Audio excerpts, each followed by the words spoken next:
You're listening to the Maker's Quest podcast. I'm Brian Benham.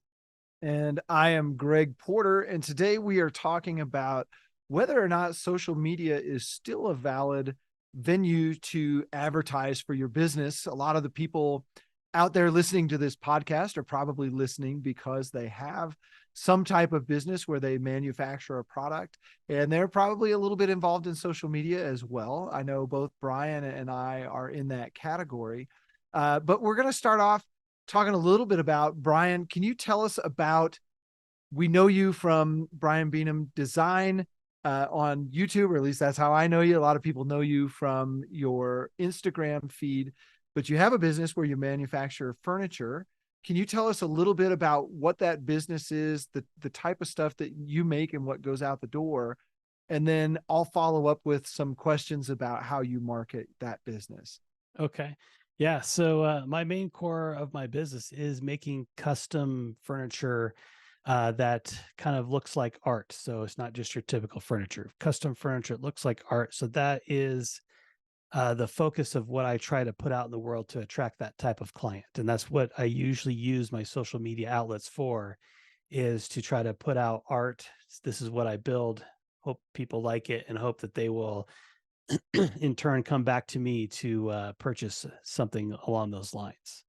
Well, first, I would make an argument that your furniture doesn't look like art. It is art. Uh, I always try to be modest, err on the I side of I caution. know, but it's some pretty wonderful stuff. So, like historically, how much of your early business came from social media? Those first clients, when you took the leap of faith and said, "This is what I'm going to do, and this is how I'm going to make a living." How many of those clients came from that social media feed that you have? Yeah, virtually all of it. When I first started, before I even started Benham Design Concepts, I was still working my day job and just making stuff as a side hustle, or I just make it for myself or for my house or friends and family. And I'd post on it on my Facebook page. And of course, my mom would comment on it, "Oh, that looks great," or whatever. And back then, the algorithm of Facebook would be like, "Hey, Brian's mom commented on this thing that he made. Let's show it to all Brian's mom's friends." And so then all Brian's mom's friends would see it, and then that would generate the next commission. So yeah, and then Okay. Facebook got big and they started to roll out the pay to play. So when you post something, then all of a sudden no one saw it or liked it unless you paid for it. A little thing would pop up and say, "Hey, pay $50 to boost your post and we'll show it to 25,000 more people," or something. Okay. So the organic nature of spreading the word no longer works, or at that point in time no longer worked. And so there's another venue that you've got to go, or another avenue that you've got to go down. So now, fast forwarding to today, what percentage of your business comes from social media, originates on social media? Almost none of it this year. Wow. So Yeah, maybe. Well, all of I say one. We'll say one project came from social media this year.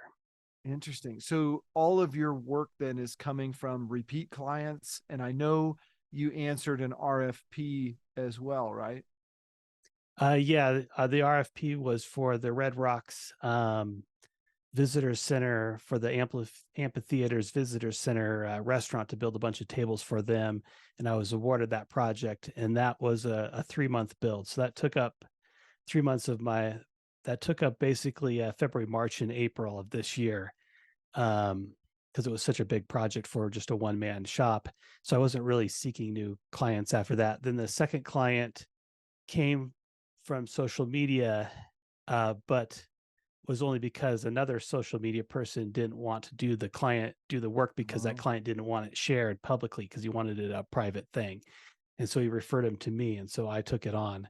So it didn't actually come directly through my social media accounts. And then the rest of my business this year has been just because I've been in Colorado building furniture for a decade, and I have several interior designers around the state that send me work, and then clients that come back for other projects for their home.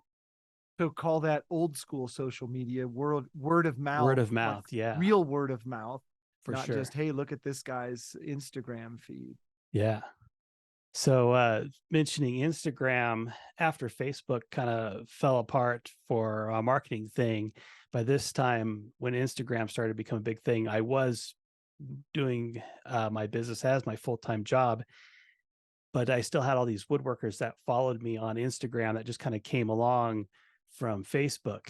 And it was a really sweet deal at first because you wanted to be in the top 9 back then. I don't know if you Oh remember yeah. the top 9 Mhm. on the hashtags. So I would post my work and I would use a lot of hashtags for like hand tool only or woodworking, the dusty life, whatever those hashtags were back then. And of course, all the woodworkers would like it. And so it would push my stuff up. And I was never really a high performer in social media in the woodworking world, but it was enough that I could use local hashtags like Denver interior design and things like that. But since all these woodworkers liked my posts, all of a sudden I was in the top 9 slot for Denver interior design. And then that all of a sudden started driving new business. And then Facebook bought Instagram and then it became paid to play. Yeah, it it definitely went down that road. I know you and I have both discussed on this podcast before that the longer a social media outlet or app or whatever you want to call it is around, the less likely you are to see what you actually came there for in the first place. And I think we've both mentioned, look at your Instagram feed. It used to be all people you knew. Like Hmm. you could scroll through and every single post that you saw was somebody that you actually knew or somebody that you followed on purpose. And now scroll through and I feel like maybe 1 out of every 5 things in my feed are people I know. And God forbid you hit the button where it does the reels, you won't know anyone. Right now you're just off Right. in never land. And I think YouTube has similarly happened that way, although I still uh, I still look at my subscriptions feed because I copied and pasted uh, that URL years ago and saved it so that I can always get to just my subscriptions, not the thing that YouTube wants to feed me. Hmm. And that's where I get most of my content on YouTube is from the actual subscription thing, which I don't think you can see without that old link.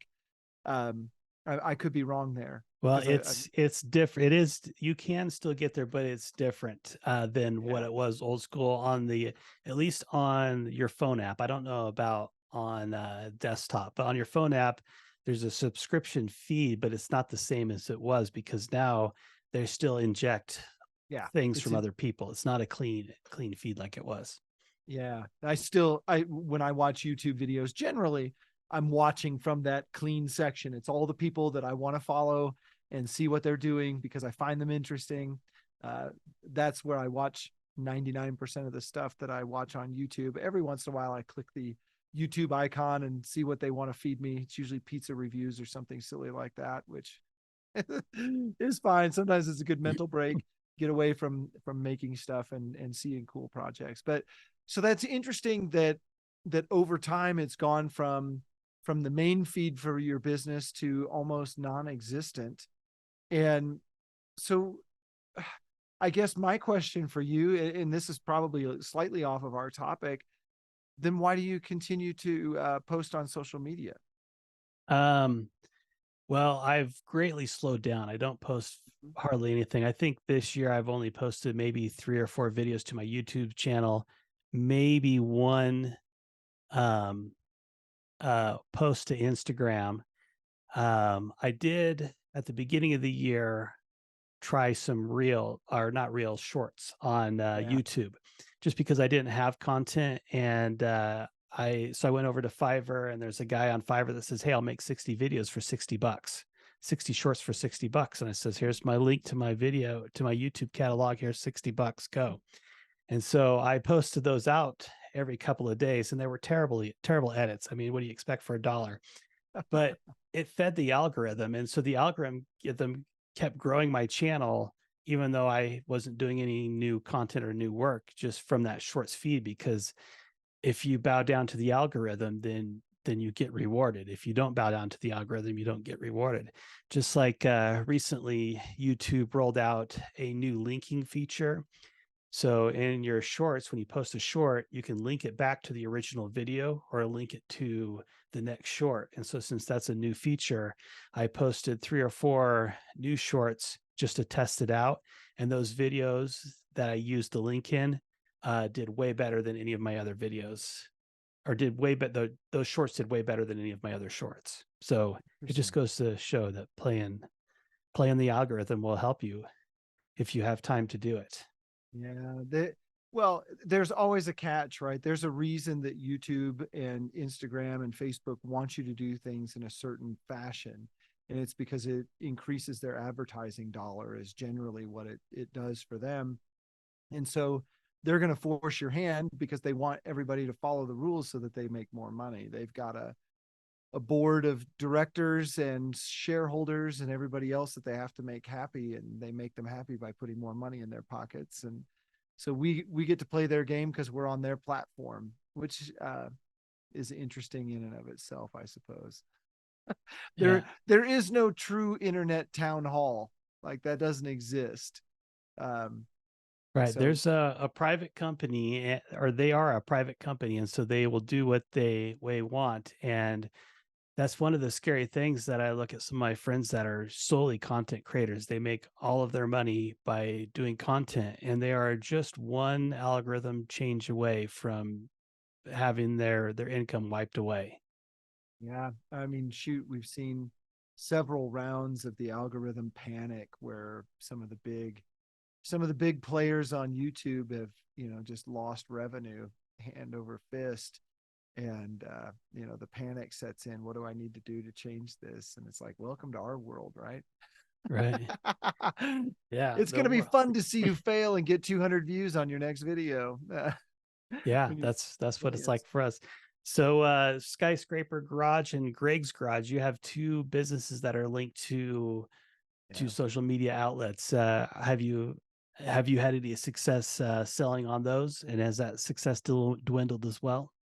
Um, so interestingly enough, the Skyscraper guitars side of things, that is really, we have 2 venues where we sell product, I guess is how I would say it.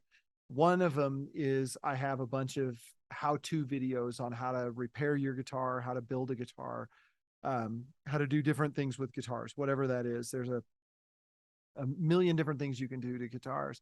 And I make those videos as an information. I use my tools in them. I talk about, you can do this 10 different ways. You don't have to use my tools, but if you want to, we have a website, we sell the tools, and we think pretty highly of the quality of our tools. Not think highly. Our tools are pretty high quality. So if that's what you're looking for, you can buy our tools. If you don't want to buy our tools, then you could do what I used to do when I was a kid, and I just made my own. And that was how my tool company started. I was making my own, and somebody said, "Hey, can you make one of those for me?" And so really, the YouTube and Instagram feeds are what feeds that business on the website side of things. Um, People see the videos and like, yeah, I would like to do the same thing. I would like to have that tool. It looks convenient. They order the tool from the website, whatever. It has gotten a lot of word of mouth. We've reached a critical mass where there are big technicians, there are big guitar companies out there. I don't think I want to disclose any of those names, but some very, very large guitar retailers, I'll just put it that way, use our tools in their setup department. And those things feel pretty good when somebody at that level is talking about your products and saying, yeah, we want to use this versus your competitors. On the flip side of that, we sell about 2/3 of our product goes through Amazon right now. And Amazon has its own advertising base that's not tied to social media. And I don't know how that works at all. I sort of pick and stab at it, but we've got some advertising things set up that seem to work well. And so 2/3 of our business is driven off of Amazon's algorithm. and a third of it is driven off of YouTube and Instagram posts. And then, word of mouth and that sort of thing. On the Greg's Garage side of things, it's 100% driven by YouTube.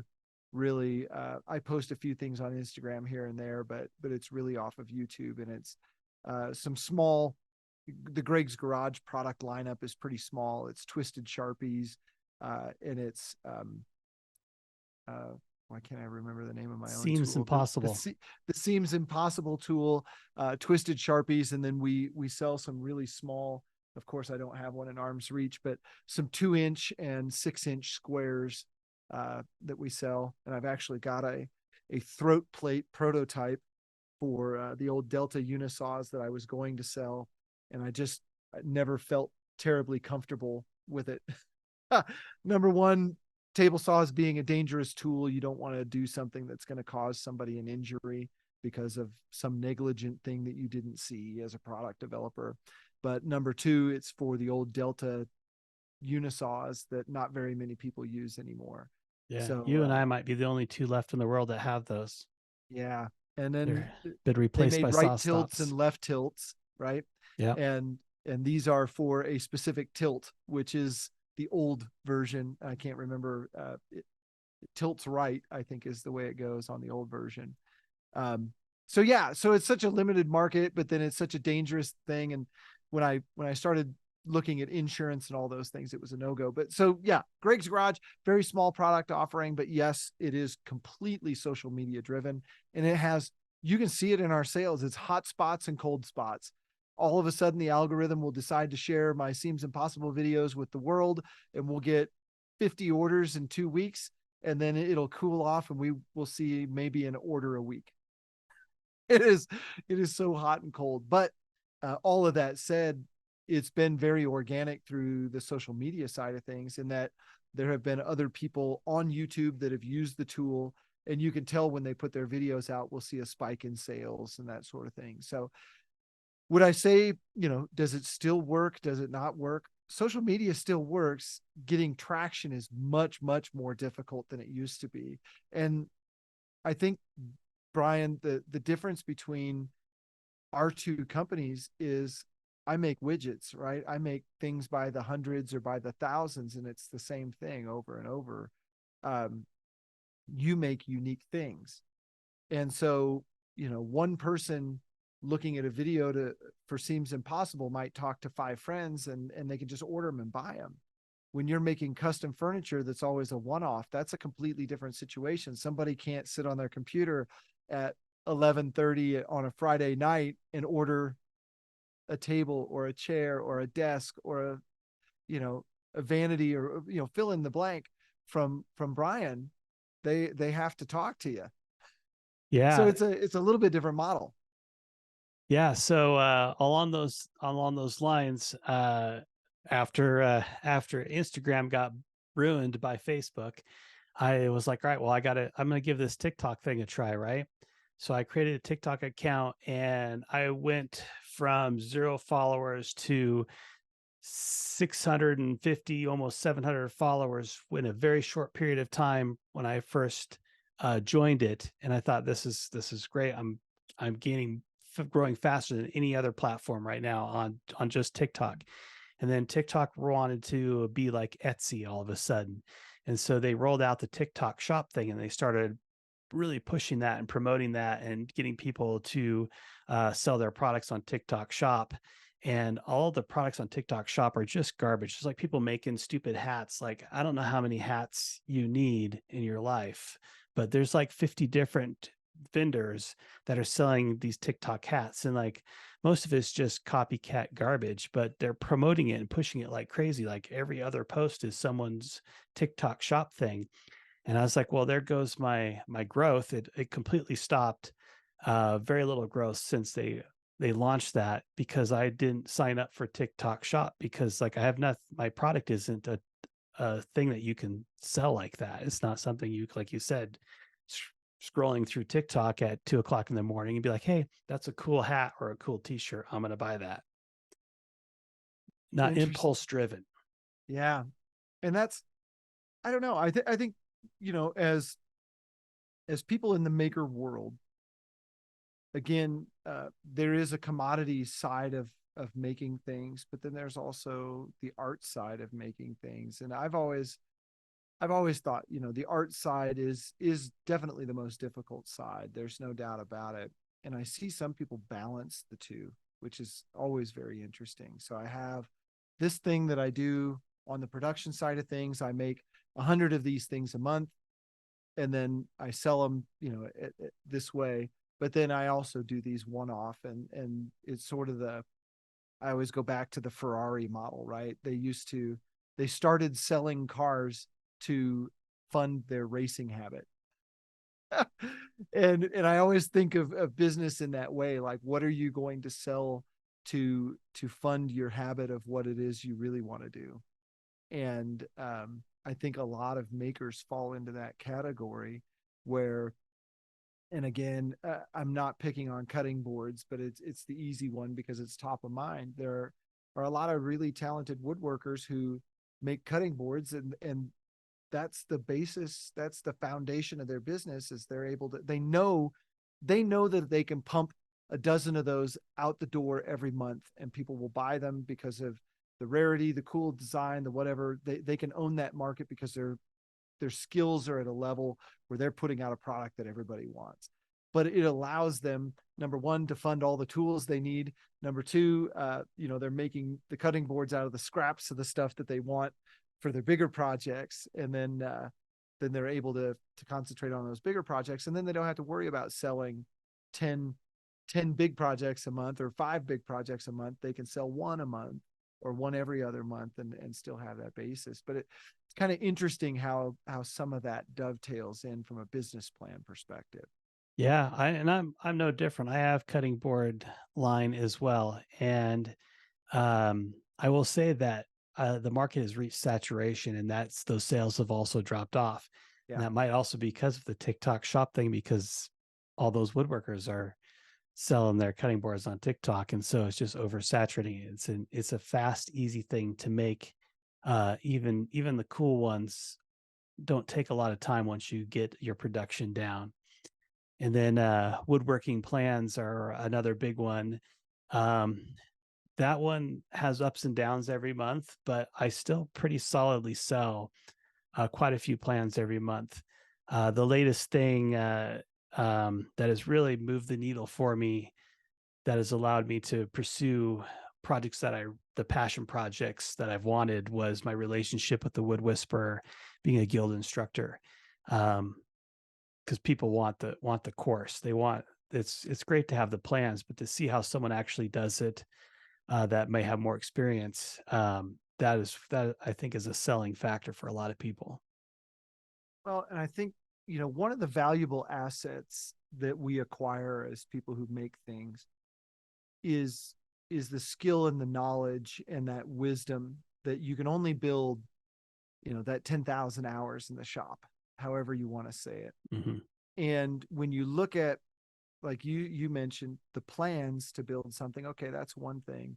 But to sit over a master craftsman's shoulder while they do something, and you see all the little nuance items that go into making a true, craftsman, master craftsman level piece of furniture, it's a different level of detail, attention to detail, finish, and process of how things are done. And it's not willy-nilly by any stretch, but it's not overly complicated. That's been my experience. When you watch somebody who's very good at what they do, they're able to process things very efficiently but very accurately at the same time. And the amount of value that brings to a beginner or intermediate level woodworker to see that, like that, it's unreal. It's like having an apprenticeship inside of a high-end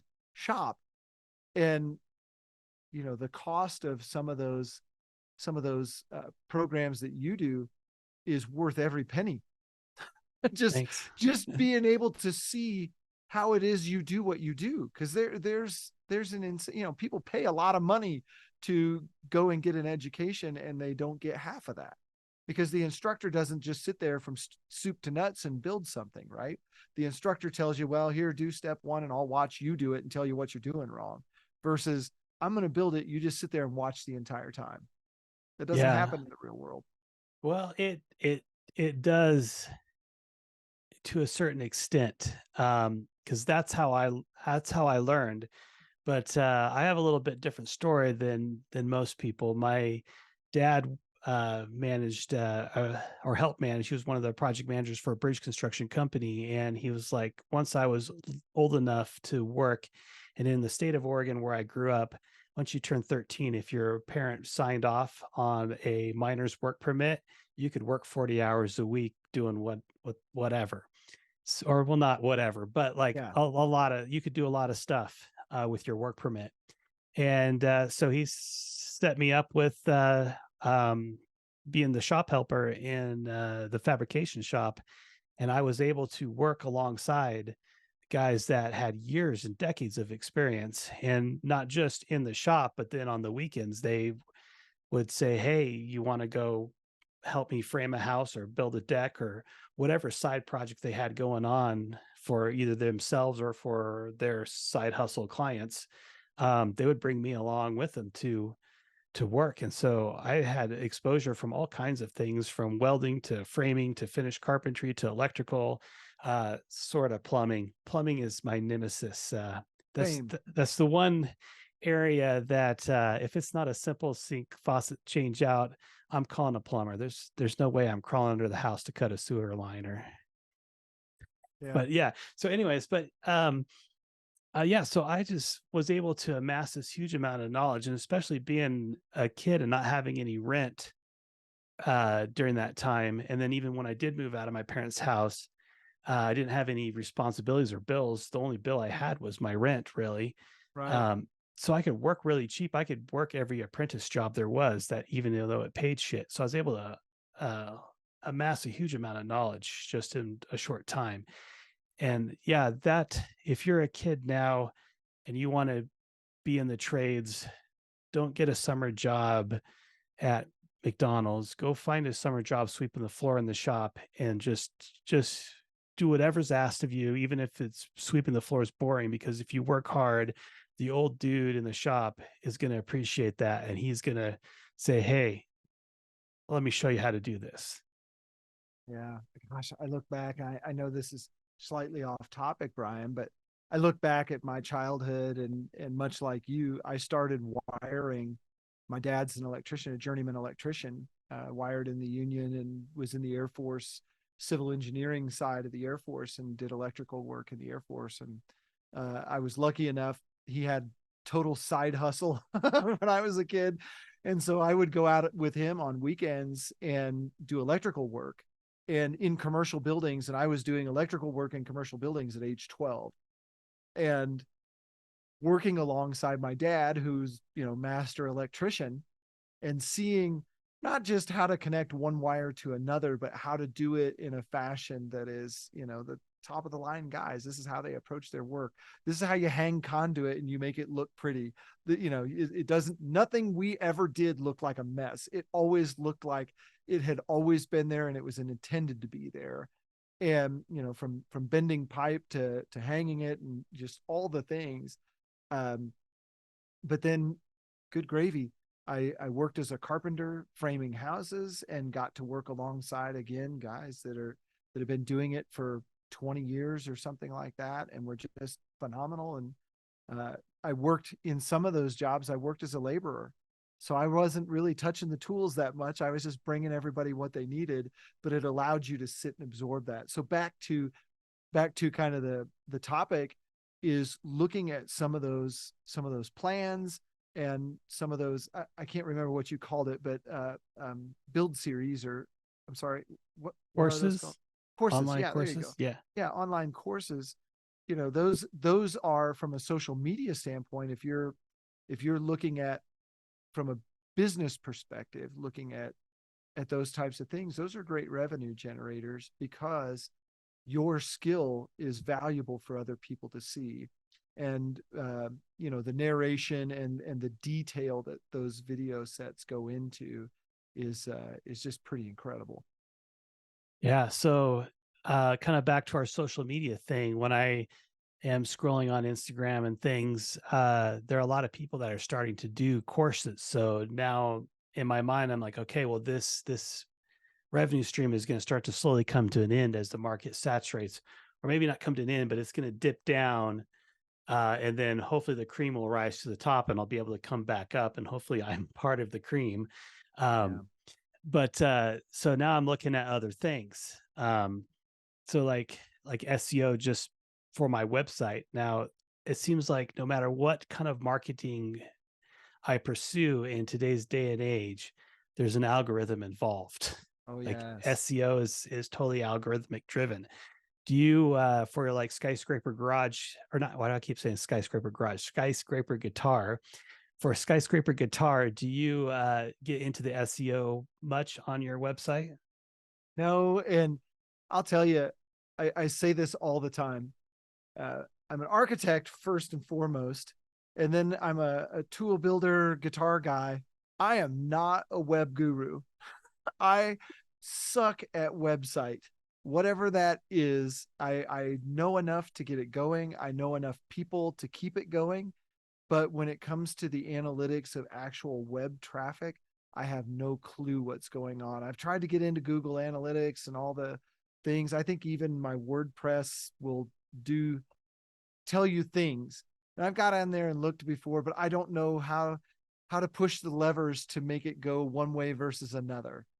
And and I look at my website not as a I'm guessing if you Google skyscraper guitars, it will come up, but I have no idea. But my thought is we do drive a lot of business, like I said, from social media. So having that www.skyscraperguitars in my videos and saying this is where you go, that's how I rely on our website to function. It just that when I click that button, it needs to take me there and show me the things we have for sale. That's all I need it to do.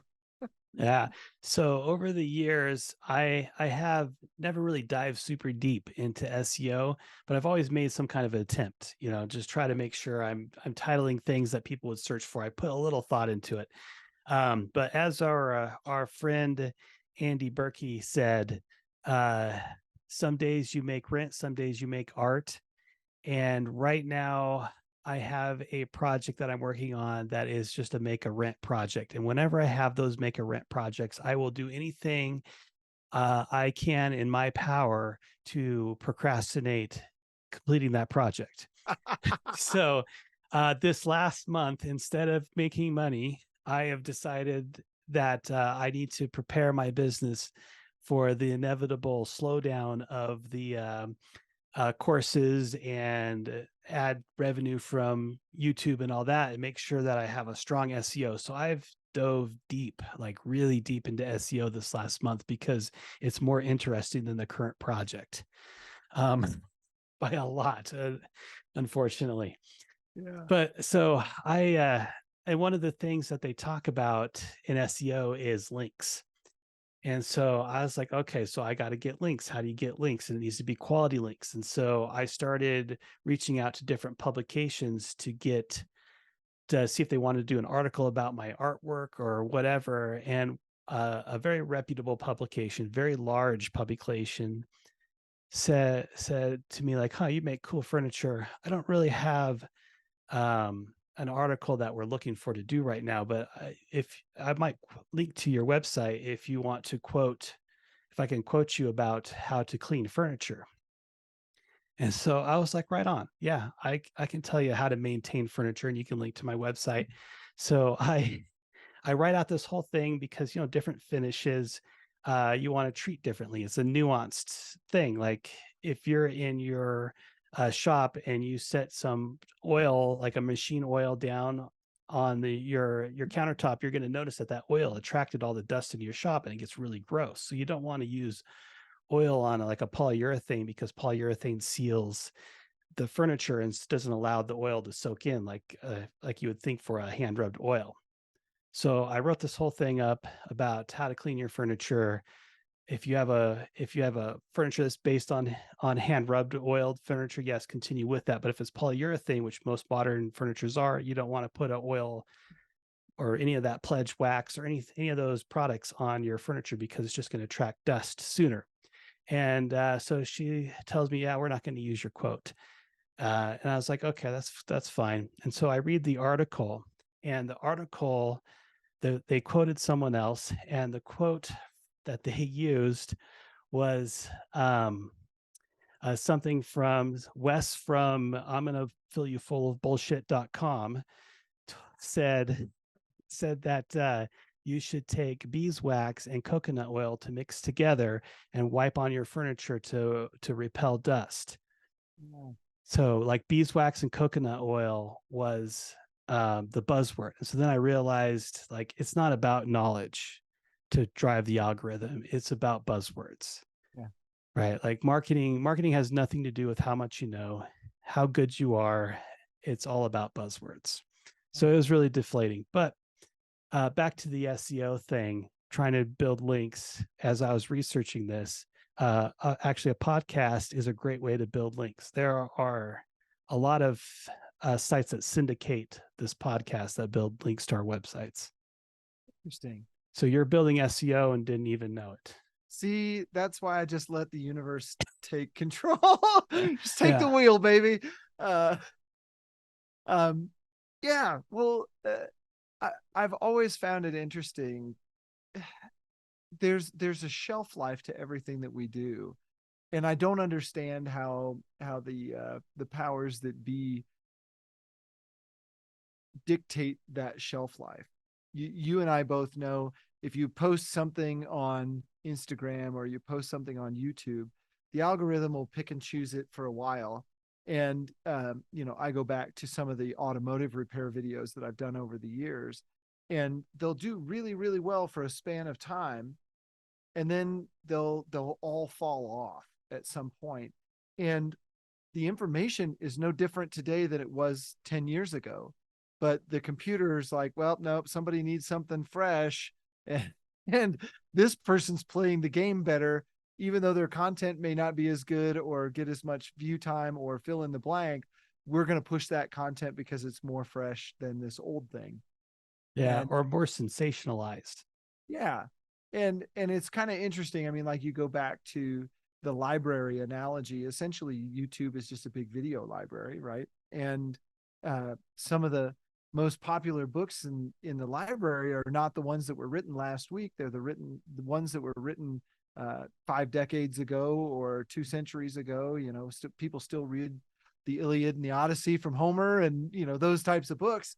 And so it's interesting when you look at social media that it is a challenge, especially if you're selling things and you're trying to drive traffic to a website or something, is you can't rely on your old video that already showed that thing. You've got to have fresh content that continues to show the same thing over and over again. And at some point you have to worry a little bit about viewer fatigue. If you have a subscriber base that sees all your stuff and they see the same thing 10 times, at what point do they become fatigued? But then you also have to introduce your content to a new group of people, because chances are, if you're like me and you're selling guitar tools, the people who watched your video from 10 years ago that subscribed to you bought your tool already. So when you look at them as a potential revenue source, they're maybe going to spend money if you come out with new tools, but they're not going to spend money on the same tool 3 times. So there's an interesting balance there that we have to have with regard to keeping the content fresh if you're in the business to sell things. Yeah. So kind of circling back to your point about keeping your content fresh. I hardly watch any YouTube anymore. It used to be like my morning coffee routine. I'd get my coffee, I'd sit down and watch YouTube, and then I'd go out in the shop and go to work. But I don't do that anymore, and it's mainly because with um I'm bored with the content because I've seen it all. Right? It's not that I've seen their latest video, but I know what their video is about because I've seen them do it before. So I've pretty much stopped watching YouTube as a whole. And I've been looking for other things to entertain myself or to grow knowledge because I'm always wanting to learn new things. And so I'm sure you've seen the ads for Masterclass. Yeah. So I bought a Masterclass subscription, and it's pretty good. They're very well done. Some people, you can tell that they gave them a master class because they're well known and popular. And believe it or not, but the ones that are well known and popular and got their master class are the shallowest classes. Yes. The people that I've never heard of have the most in-depth courses on their topic level. Mhm. One you might be interested in just because of the guitars, which he's also very well known. And I don't know that I walked away with any amazing guitar information from him, but I walked away incredibly inspired. Was Carlos Santana's Oh, yeah. masterclass. It was fantastic. It's by far the best one. Like if you were to rate them all on a scale of 1 to 10, his was a 10, and then everybody else's, no matter how good they were, didn't even come close to 10. There maybe the next best one was 8. Yeah. Carlos Carlos, Santana. he talks about a lot about the universal light and that cosmic Yes. existence. Yes, he's And way out there. he is a quintessential artist. And you talk about people being an artist in the music world, and that's a term that's thrown around a lot. And uh, he is a true artist. Music happens to be his medium. Mhm. And he is one of those people that I think everybody he comes in contact with has the same reaction that you just had. He's a very special person, and I don't know how else to describe that. I've not met the man in person. I've worked with a lot of people who've worked with Carlos Santana, and everybody says the same thing. And every interview I've ever seen him give has just been off the charts. He is just that guy. Yeah. And that's the guy you root for, because the the good guys win sometimes, and he's Yeah. definitely one of those good guys. I had a subscription to Masterclass at one point in time, and I watched quite a few of them, but I got it because they had a Masterclass with Frank Gehry about Yes. architecture. That was going to be my And next point. um, I am a Frank Gehry fan. I'm not like a super fan or anything like that, but I enjoy seeing his work. I think he's one of those guys that has changed the world. Like, he tipped the scales. There's no doubt about it. Mhm. He's on the Eddie Van Halen level of architects, right? Like, he did something that no one else had done before, and everybody wants to copy. And when everybody starts copying the things he's already done, he's completely changed what he's doing. And now everybody's looking at that thing going, oh, maybe that's the direction we need to go. But I would agree. When you look at content production, they have definitely assembled a team that's put some good things together. I don't know how that ties back to our topic, Brian, of is social media still valid for an advertising medium? But back to the saturation point, I agree. There's only so many river tables you can watch get done, or epoxy videos, or uh, mid-century modern furniture concoctions that come together that have the same leg design and the same general proportions and features. But that said, I think there's some people out there that are still putting together interesting content because they do keep it moving. They don't just hunker down in one space. They explore and do things, and maybe it's more than one medium, or maybe it's more than one style or one approach in terms of technique. And those people tend to be very, at least from what I've seen, very successful in both building an audience and maintaining an audience. Yeah. So back to the masterclass thing. You mentioned Frank Gehry. Yes, I am also a Frank Gehry fan. I have watched all his interviews. Oh yeah. Um, every time I see something Frank Gehry, I watch it. I read the article, whatever. But back to the saturation thing. I started watching his masterclass, and I didn't finish his because I'd already heard it all. I'd Yeah. already read it all, and I was just like, okay. And so I moved on.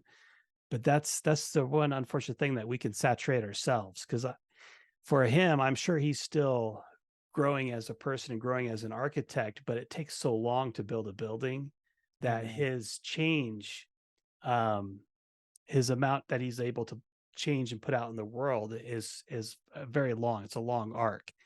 I find that with a lot of people that I used to enjoy watching YouTube that no longer do YouTube anymore because they weren't successful. And it's because they were true craftsmen and they were taking the time to do it right and push their skills and things. And so they weren't rewarding the algorithm with a daily video or whatever. It was a monthly video or every other month video. Yeah, I look at some of the guys that I interacted quite a bit with on YouTube when I started, and a lot of them may post a video every 6 months now, and some of them not even that frequent. They, I feel like they keep a toe in there sometimes, but it's not that same drive that they used to have. But my hope deep down inside is that all of those people have become just successful enough that they don't have to pump out videos anymore, that they've just got a stream of work and they're doing, back to that, are we doing art or are we paying rent? And the hope is that they've built enough business or enough fill in the blank to be doing the art side of things and the passion items that they really want to do. But man, that is a tough hump to get over, that idyllic situation. There are very few people that didn't grow up with very wealthy parents that are able to do that. Yeah. Yeah. You could not very many silver spoons in the world. But yeah, so yeah, that's one of the things I'm looking for to in my business of what else is out there, where else can I go? Um, can I get well known enough to be able to do my own master class on furniture design or something? And then also do I have the chops, because that they really it's a really well produced thing and the people are Mm. speak very eloquently, which is not necessarily my forte, as you listen to this podcast as I stumble around my words quite often. Well, the interesting thing is when you have a production of that size, everybody's on script. There's no doubt about it. There's very little freelancing that goes on in the master classes from what I've seen. Say it They 10 times and then they'll pick the best one. That's exactly it. But you have a crew of that size and the film equipment and lighting that they have. You got to nail it, and it's got to come out perfect and look like it wasn't rehearsed, which is a talent in and of itself, I suppose. That I'll probably never be at that level. Don't know that I really want to, but well, Brian, we've been on here for just about an hour. I Yeah. think we've covered some pretty good ground. I think at the end of the day, my answer is there is still some validity to social media and using it to advertise your business, but it's probably a lot different today. Not probably, it is a lot different today than it was 10 years ago, for sure. Yeah, absolutely. Absolutely. Do you want to take us out? Yeah. So I'm Greg Porter. You can find me at Greg's Garage, KC.com and skyscraperguitars.com. Same on social media. Yeah, and I'm Brian Benham. You can find me Benham Design on just about every social media platform that I participate on. And you are listening to the Maker's Quest podcast. And to help promote our podcast, we will be coming out with our own recipe of beeswax and coconut oil for your furniture that you can get at themakersquest.com. And your wife's skin. Yes. Yes. Yeah. It's great. It'll make her glow. Great. Yes. Good side marketing, multi marketing with the same product. Excellent. All right. Thanks for listening.